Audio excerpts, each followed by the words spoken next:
ఉండు ఒక్క నిమిషం ఉండు. రేత్రి క్లోజ్, ఇంకా 6 తర్వాత క్లోజ్. ఇంకా అంతా చెట్లు కదా, వేసేసుకుంటుంది కదా ధైర్యశాలి, ధైర్యంగా.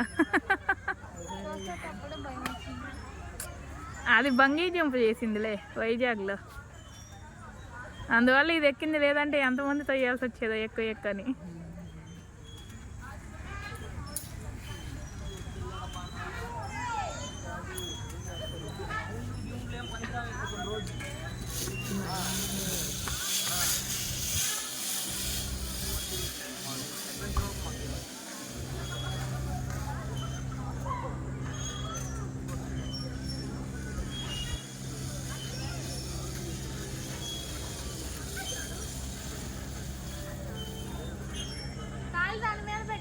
దాని మీద పెట్టు కాళ్ళు.